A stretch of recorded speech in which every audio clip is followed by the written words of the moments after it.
Hello, ladies and gentlemen, and welcome to another episode of the Daily Friend Show. I'm your host, Nicholas Lorimer, joined today by Mr. Terence Corrigan. Terence, how are you doing, sir? I'm okay, and yourself? I'm not too bad. And we also have Mr. Marius Roodt. Marius, how are you doing? How's it, guys? Friday, so it's pretty good. Always good to be here on a Friday. Let us get into our first news story of the day. And I think this one, when I saw it, it just made me laugh because of how much it reveals about the way the ANC has been talking about cadre deployment is absolute garbage.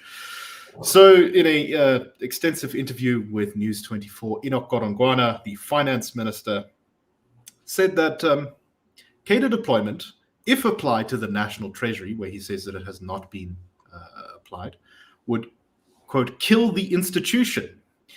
He said that the public purse should remain insulated from the ANC's practice of cadre deployment in order for it to function effectively. He described the employees of the National Treasury as being conservative but not ideological. They work as professionals, so their views will not always converge with what the ruling party wants. He said, however, that he was not against cadre deployment totally. He just thinks that it's been wrongly applied. He said, quote, what has happened with cadre deployment is like putting arms in the hands of a person who is not trained. In municipalities, you take teacher direct from school and make them a municipal manager. That has been the fundamental weakness of cadre deployment. Terence, you have often remarked that Cyril Ramaphosa described cadre deployment as an additional layer of accountability. Godongwana's comments here seem to fly a little bit in the face of that. I think that it's been one saving grace of the post-1994 period in terms of governance. The two institutions have been largely allowed to function professionally. One is the Treasury, or previous to that, the Department of Finance. Second is the Reserve Bank. Now, interestingly, Tito Mboweni, as governor of the Reserve Bank back in the day, said something which I think was picked up by the Financial Mail, that I'm happy with my Afrikaners. They become experts. They, do their thing. They stay. He was sort of kicking back mildly trying to shrouded in a sort of joviality, but against affirmative action. But yes, I think if you open those two doors, then, to quote Brian Pottinger, whom I often quote, you cease to have a modern state and you have a grab what you can collective. So yes, I think that Godongwana, as the guy who's ultimately not so much carrying the can as carrying the wallet, probably his mind is focused by this. No, look, I suppose he's got to say, oh yeah, cadre deployment's the greatest thing on earth if it's done properly, and what is he going to say? But I think there's a subtext there that this has been an unmitigated disaster. If you can, I remember at one stage the ANC tried to defend cadre deployment on the basis that they'd put Bobby Godsell into, I don't know, it was the board of ESCOM or something, and that was an example of cadre deployment that no one was complaining about. Yeah, I don't know. Maybe the deployment committee had discussed that. I don't know, and they're claiming, they haven't. They've been a bit coy about releasing the minutes. Surprise, surprise. This other layer of accountability.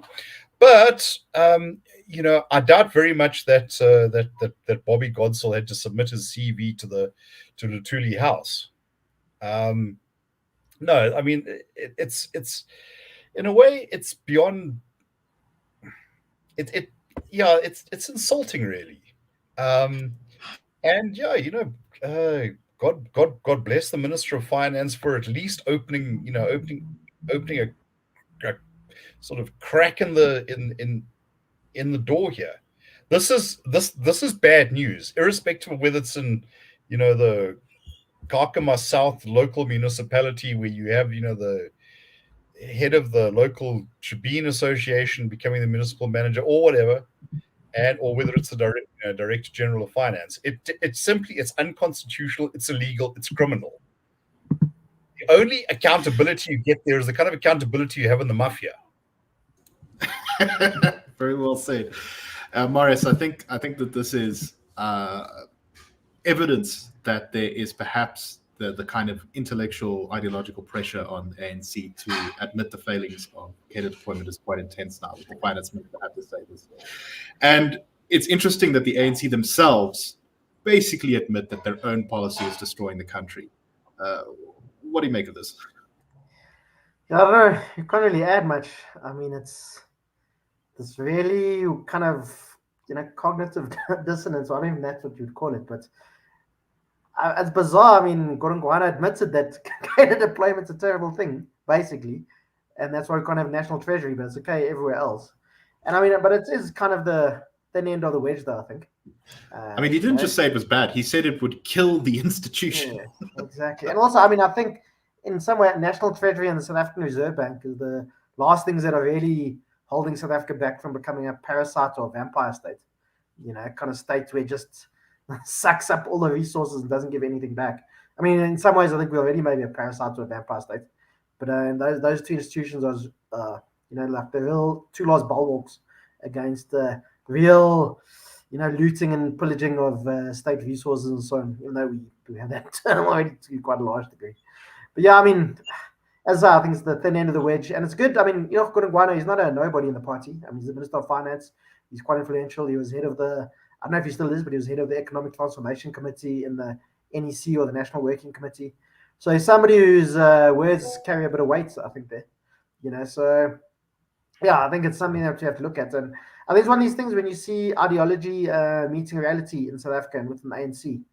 And sometimes, the reality wins out over ideology, even in the ANC. And I think this is maybe one of these battles we're seeing between reality and ideology. And I think the skirmish was won by reality, possibly. And hopefully we see more of that. But, I've said it before, we shouldn't assume that reality will win. We know that in places like Zimbabwe and Venezuela, ideology beats reality. But reality has to beat ideology if we want South Africa to prosper. And in countries where reality does beat ideology, things start turning around. Look at India. They were a very state-centered country till the early 1990s.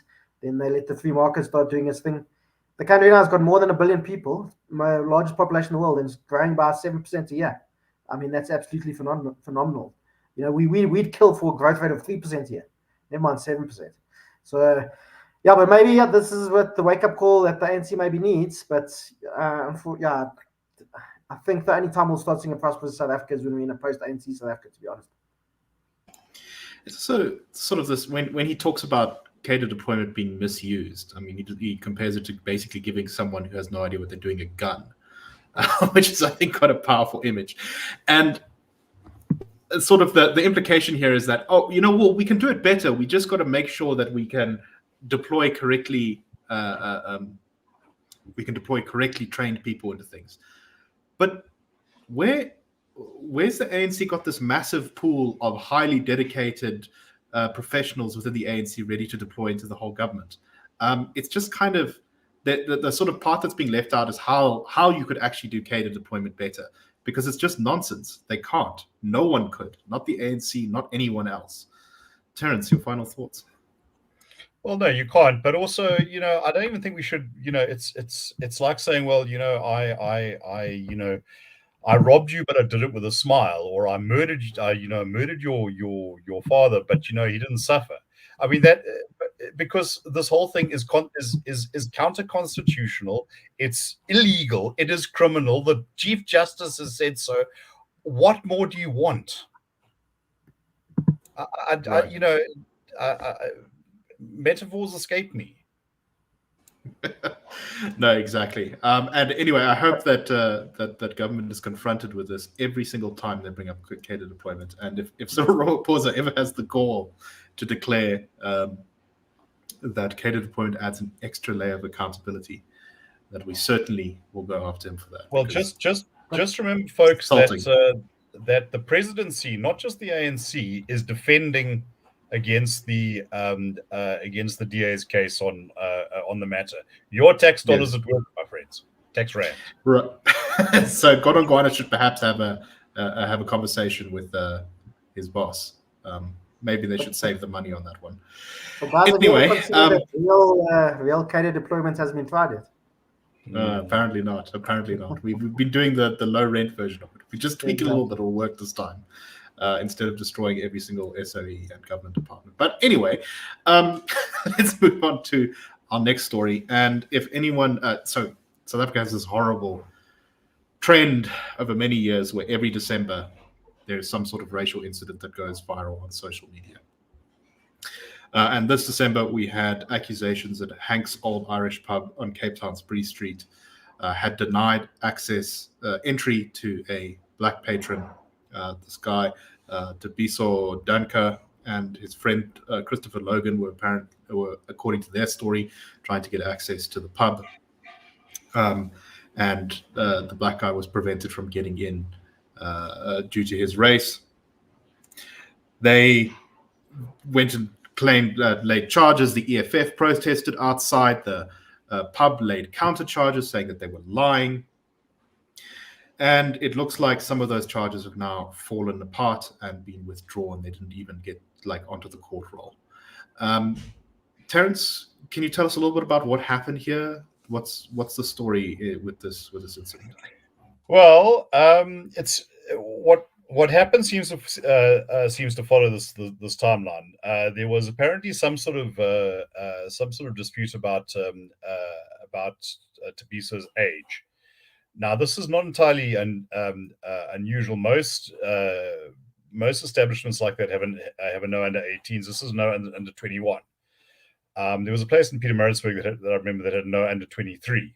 And yes, you know, if you are boyish and baby-faced, you will be asked for your ID.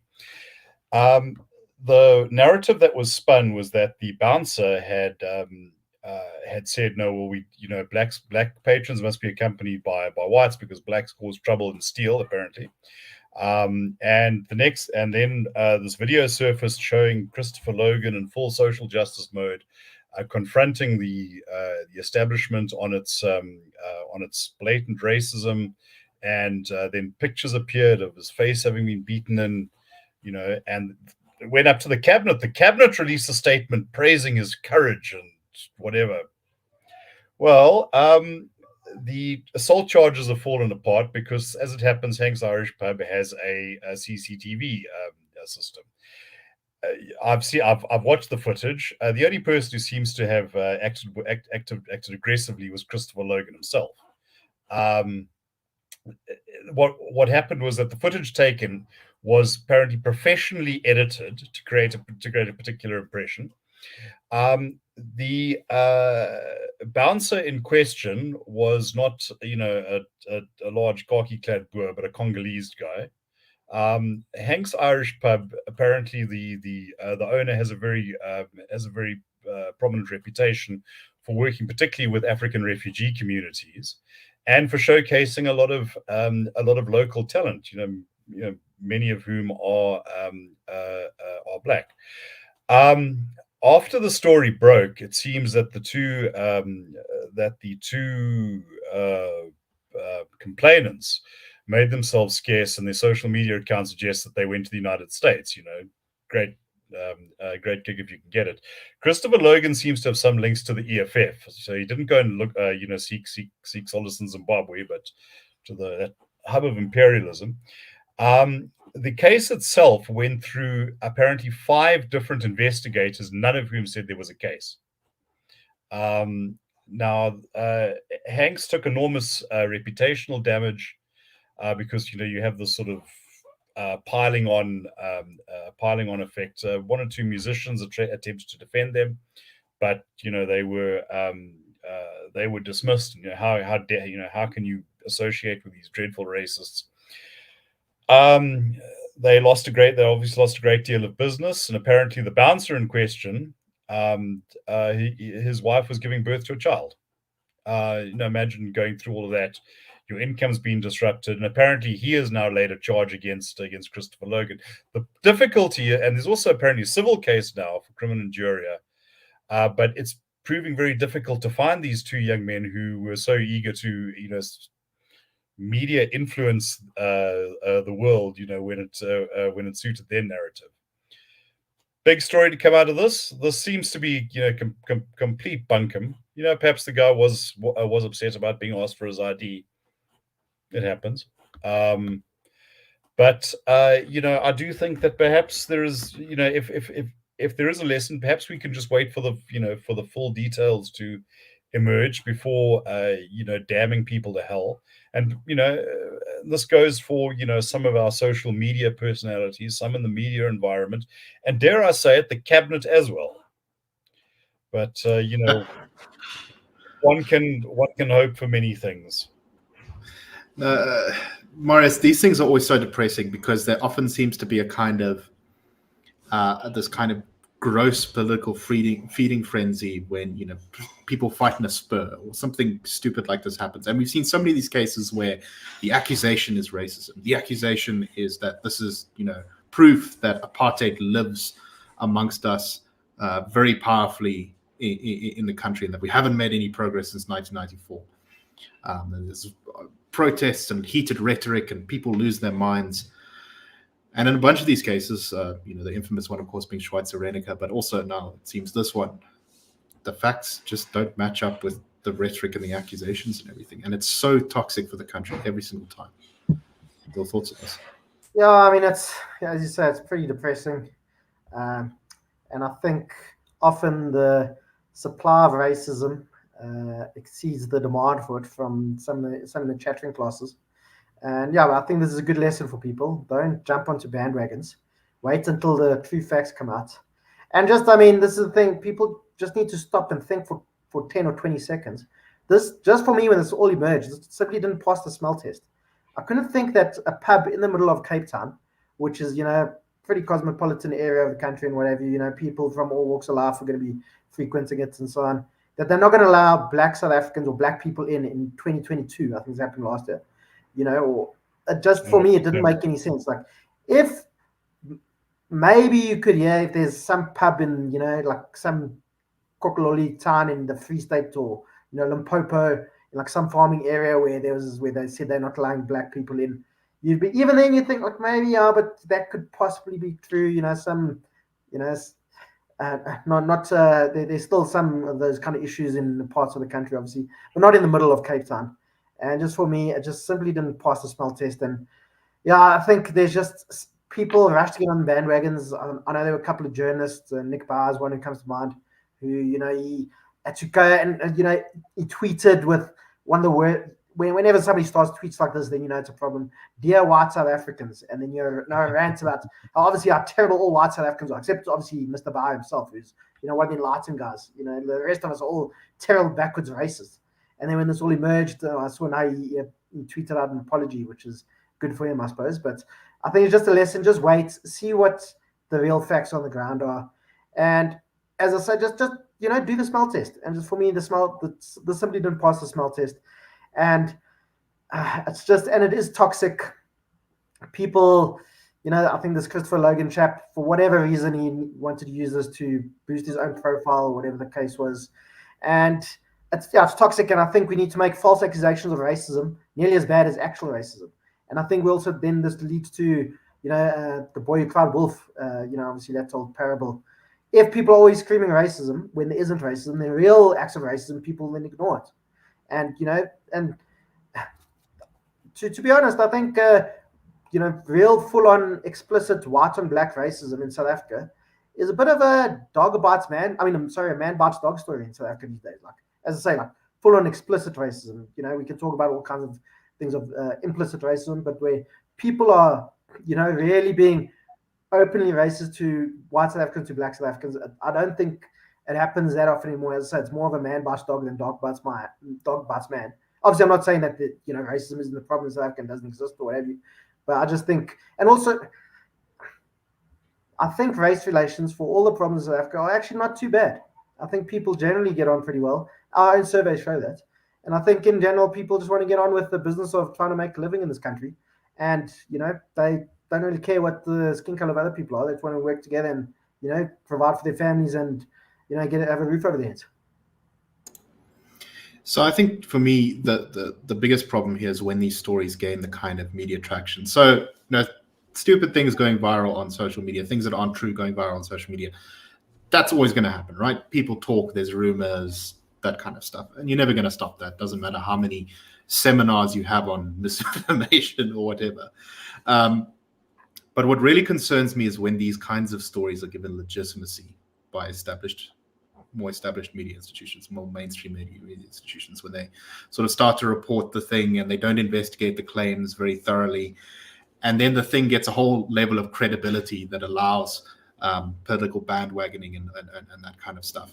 And I also agree with you, Marius. When you make a false accusation like this, if you are someone who truly cares about the problems of racism in this country, you hurt your own cause terribly because you dilute the actual accusations and you make it easier to dismiss them when they are true. Terence, what do you make of all this? Do you? I think it comes down to a very simple question. Do you want to deal with racism as it exists, or do you want it as a sort of Lord of the Flies, rotting pig skull totem that you can forever hang out? Do you want to eliminate it, or do you want to keep it aflame? Now, Marius said that talked about allegations of racism being being worthy of censure, and I agree. See, I think if one looks at this, let's say, as a wider angle thing, the experience of one or two people is perhaps of limited impact, but the impact that has on those around them and the way they might perceive people of either the quote perpetrator, quote victim groups, that can be significant. Now, it seems to me that if by making false allegations you are stirring up those same feelings, that whole anti-racism business starts to become, I don't know, part of the problem. Could one say? But yes, no, it's thoroughly disgraceful that journalists hop on board this. For all the talk about fake news and the damage it's doing, there seems to be a sad complicity or a sad willingness to be complicit. If the story is fits the narrative. I mean, that was the whole point of that paper that we worked on about 2 years ago. Exactly. And here's the other thing. Why is it that we are determined to find the bad, not the good? Maybe it's actually something we could celebrate. Actually, no, this guy wasn't denied injury because he was black. Yay, that's a yay story. But no, and I think that there's also something there that the way racism, certainly, in my 50 years, the way it's been kind of redefined to just encompass, ever greater circles of conduct. That says to me that maybe it's like the guy who hated his father so much that when his father died, he had no purpose in life anymore. No. I'm going to actually put a link, I think, to that fake news thing that that Terence and I worked on. If you're interested, that'll be last thing on this. I mean, there's a famous saying that the lie's gone around the world twice before the truth has had a chance to put its pants on. And I think, and I was just looking, I just Googled Hank's Irish Pub, and about 50-50 of the first couple of links I looked at, about half were saying, this has come emerged now, there wasn't this racism, and half were still saying, these guys are basically the Ku Klux Klan down in Cape Town. And I mean, I don't know how it's going to look like in a month or two when the algorithms changed a bit. And maybe somebody will Google Hank's Irish Pub. First thing that pops up is that this place is horribly racist. They're like, oh, geez, I don't go there. That is a major problem. I remember probably about 20 years ago there was an issue with, I think it was the Canadian Human Rights Commission or something, apparently using people's, hacking into people's computers, to try and, complicated story, but the point is that certain people were being accused of racism on the basis of very incomplete information. And yes, they say, well, no, don't worry, we investigated. There's nothing to see here. Yes, but if you are Joe McDonald from Calgary, and your only mention on the internet is accused of being part of a Nazi conspiracy or whatever, that will follow you. Yeah, and it can do enormous damage to people's lives when no one cares about the story anymore. Yes. Something to keep in mind. Let us move on to our last story for today, and this is the latest round of political party funding. Some interesting details. So every quarter, the IEC releases the publicly declared number of the publicly declared funding that each political party self-reports about who gave them money above. I can't remember the amount. I think it's 50,000 rand or so. I may be wrong on that one, but it's basically significant donations to political parties. And this quarter, the DA managed to outraise the ANC, at least on the books, declaring 22 million rand in donations, as opposed to the ANC's 20 million. Action SA got 12 million rand, and Build One South Africa, Mmusi Maimani's new party, got 2 million rand. Most of the DA's money came from the former founder of Capitec Bank, who's been close to the political party for a long time. They also got money from some other organizations. The ANC, as per usual, declared that most of their money came from the Bato Trust and Chancellor House, which hand over money every quarter, basically, to the ANC, usually in excess of 10 million rand. The members of the Oppenheimer family were giving money to Herman Mashaba's party, 7.2 million rand. And Build One SA got from Rob Hertzog about 1 million rand. Also, the Friedrich Naumann Foundation, which is a usual donor to the DA, gave them about 200,000 rands worth of training seminars.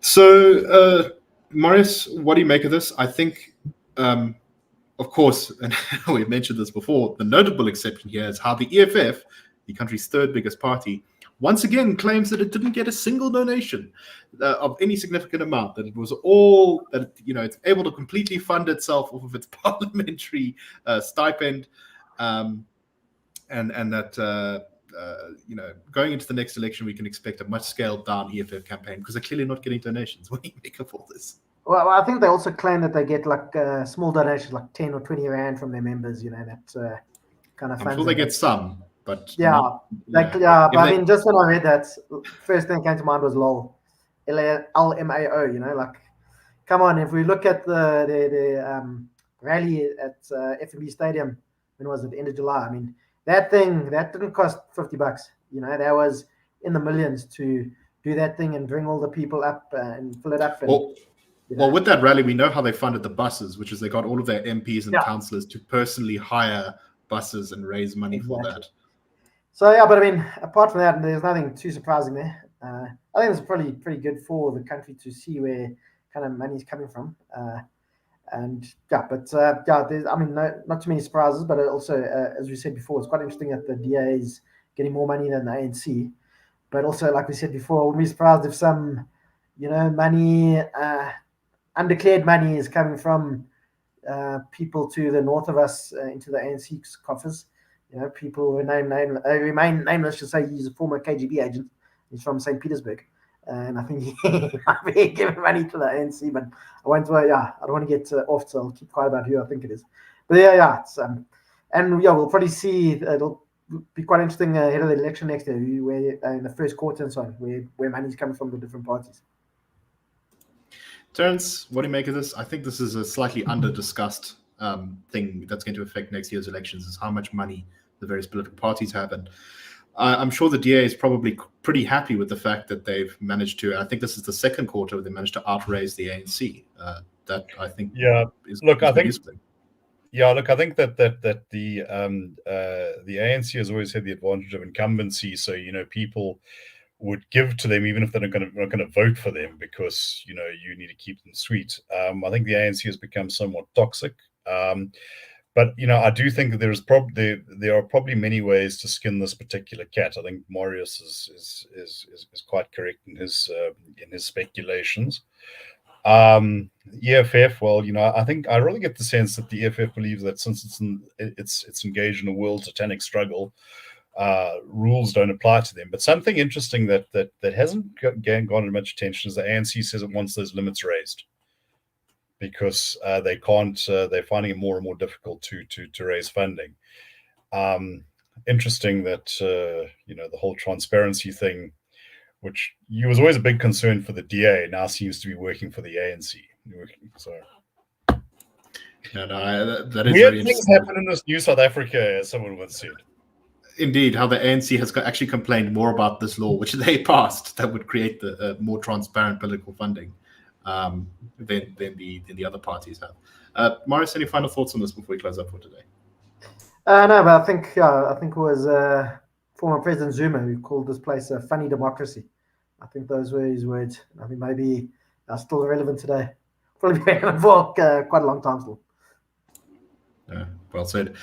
All right, that's all we have time for today. We hope you have a wonderful weekend, and we'll see you next week on the Daily Friend Show. Cheers, everyone.